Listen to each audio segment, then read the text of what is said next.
Hello guys, this is your geography expert Sneha Sharma at A Smart Classes. In today's session we will study class 6 social science revision note chapter 1 in geography. आज के session में हम class 6 geography chapter 1 revision notes इस video में study करेंगे.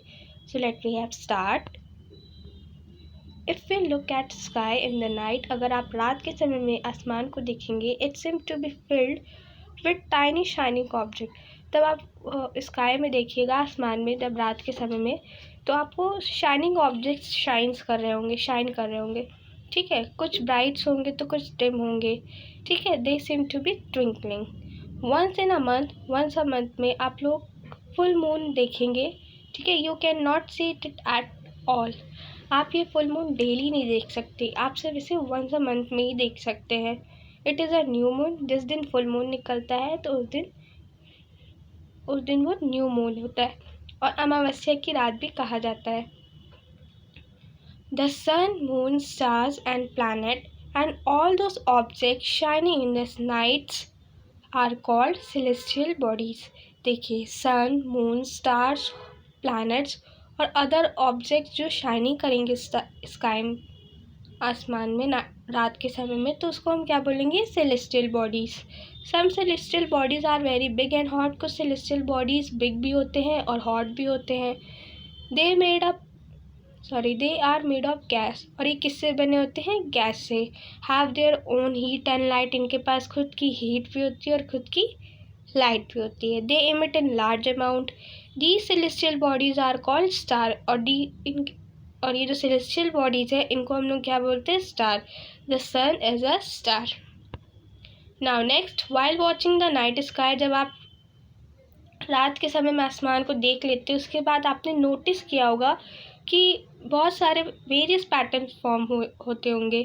Groups of star में आपको patterns form होते होंगे various. Okay, these are called constellation. उनको हम क्या बोलते हैं? कॉन्स्टेलेशन. यूट्रा Major is one such constellation. यूट्रा मेजर को भी कॉन्स्टेलेशन कहा गया है. इन एशियन टाइम, अब देखिए अर्लियर के टाइम क्या होता था? People use to determine direction during the night with the help of star. देखिए, अगर किसी को रात के समय में कहीं जाना होता था तो वो किसकी हेल्प लेते थे? स्टार की. क्योंकि उस समय ना ही कंपास होता था, है ना, और ना ही मैप होता था कि फट्टे से खोले और चले जाए, है ना. तो वो लोग किसकी हेल्प लेते थे? स्टार्स की. कहीं भी जाते थे रात में तो the north star indicates the north direction. जो नॉर्थ डायरेक्शन में जो स्टार्स होते हैं वो क्या इंडिकेट करते हैं? North direction. And it is called pole star, और हम इसे पोल स्टार भी कहते हैं. Some celestial bodies do not have their own heat and light. कुछ सेलेस्टियल बॉडीज ऐसी भी होती है जिनके पास खुद की ना ही हीट होती है और ना ही लाइट होती है. They are lit by the light of star. Such bodies are called planet. और इस बॉडीज को हम लोग क्या बोलते हैं? Planets. Now next, solar system. The Sun, 8 planets, satellites, and some other celestial bodies known as asteroids and meteoroids from the solar system. देखिए, Sun, 8 planets और जो satellites है, some other celestial bodies, उनको हम लोग क्या बोलते हैं? asteroids and meteoroids. और वो क्या फॉर्म करते हैं? Solar system. Next, sun. The sun is the centre of solar system. आपको मालूम होगा कि सोलर सिस्टम के बीच में ही, सेंटर में ही सन है. It is a huge and made up of extremely hot gases. Sun huge है और किस गैसेस से बना हुआ? एक्सट्रीमली हॉट गैसेस से. The pulling force of the star binds the entire solar system. The sun is the ultimate source of heat and light for the solar system. देखिए, sun है ultimate source of heat है.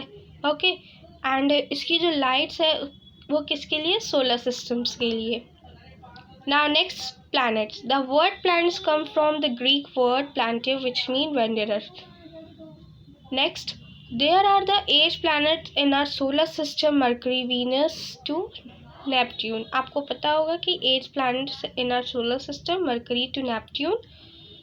All the 8 planets of the solar system move around the sun in fixed path. और ये जो 8 planets है solar system में वो किसके मूव करते हैं अराउंड सन के, और इनका फिक्स्ड पाथ भी होता है. These path are elongated, they are called orbits, और हम इन्हें ऑर्बिट्स भी कहते हैं. Now next, Mercury is the nearest planet. Mercury nearest planet है क्योंकि सन के जस्ट बगल में ही है. And Neptune is the fastest planet from the sun, और नेपट्यून बहुत दूर है सन से तो उसको फास्टेस्ट प्लानट कहा गया है. Now Venus, because its shape and size is similar to the Earth, is considered as Earth's twin. देखिए, Venus है, उसके शेप और साइज किससे मैच करता है? अर्थ से. ठीक है, तो इसीलिए इसको कंसिडर किससे किया गया है? Earth's twin. Till August 2006 Pluto was also a planet. Pluto भी एक प्लैनेट था, but now it is called only a celestial body. लेकिन पर अब हम इसे सेलेस्टियल बॉडी बोलते हैं. Next, Earth. The Earth is the 5th largest planet in size. Earth हमारी 5th लार्जेस्ट प्लैनेट है, वो भी किसमें? साइज में. While the 3rd nearest planet to the sun, और ये 3rd नियरेस्ट प्लैनेट है सन से. एंड इज आवर होम, और ये हमारा घर भी है. It is slightly flattened at the pole, और ये स्लाइटली फ्लैटेड है पोल से. And that's why its shape is called geoid. इसीलिए इसकी शेप को क्या बोला जाता है? Geoid. Condition favourable to support are found only on the Earth. देखिए, अगर कंडीशंस की बात की जाए हमारी लाइफ की, तो सिर्फ ये अर्थ ही पे पॉसिबल. कैसे? इसकी लिस्ट हमारे पास है, अब देखते हैं. Presence of air with life supporting gases like oxygen. देखिए, एयर की प्रेजेंस होती है और गैसेस भी होती है सपोर्ट करने के लिए हमारी लाइफ को, जैसे कि oxygen. Neither externally hot nor externally cold. ना ही ज़्यादा ठंडा होता है और ना ही ज़्यादा गर्म होता है. Presence of water. वाटर की भी प्रेजेंस होती है. बिना एयर और ऑक्सीजन और पानी के तो हम लोग रह नहीं सकते, है ना. From the outer space. अगर इसके आउटर स्पेस पे देखा जाए तो अर्थ अपीयर्स ब्लू. अर्थ ब्लू दिखेगी. क्यों? क्योंकि उसमें 2/3 तो सरफेस उसका किससे कवर्ड होता है? वाटर से, पानी से. It is therefore called a blue planet, और इसे हम ब्लू प्लैनेट भी कहते हैं. Now next, moon. Our earth has only one natural satellite, that is the moon. हमारी अर्थ के पास एक ही नेचुरल सैटेलाइट है, वो क्या है? Moon.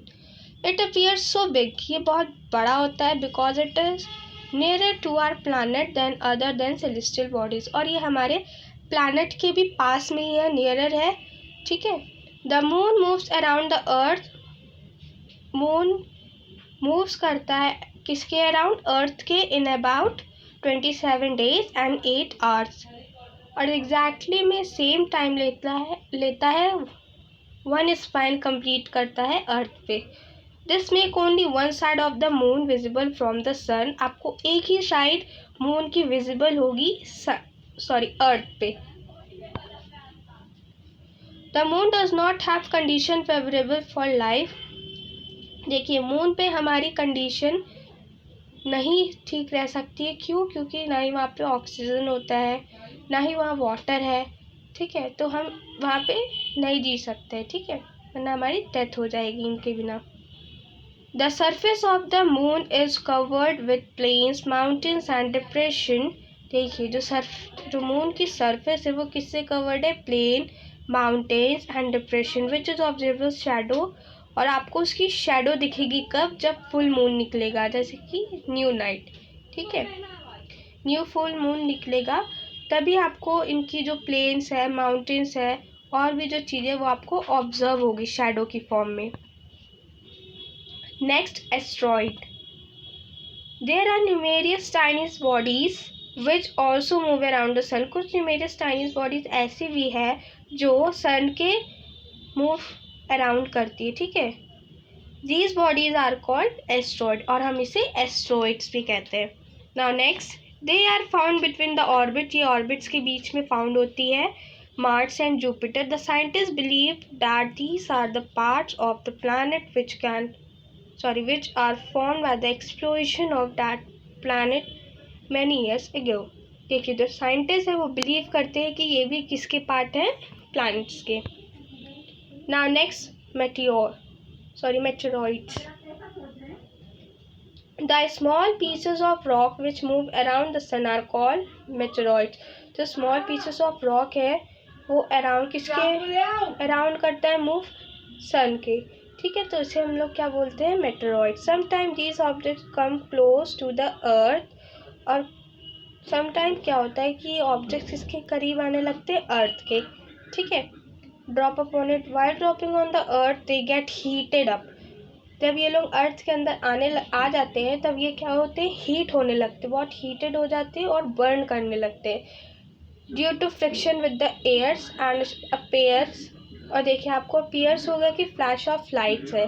Okay, meteors sometime do not get burn, और मेटियोर्स है वो समटाइम बर्न नहीं हो पाता है कम्प्लीटली और स्ट्राइक कर जाता है अर्थ पे, ठीक है. तो जो स्ट्राइक कर देता है तो उसकी अर्थ की जो सरफेस होती है वो क्या क्रिएट कर देता है, हॉलो शेप में क्रिएट कर देता है मेटियोर्स, जब वो कम्प्लीटली बर्न नहीं हो पाता है.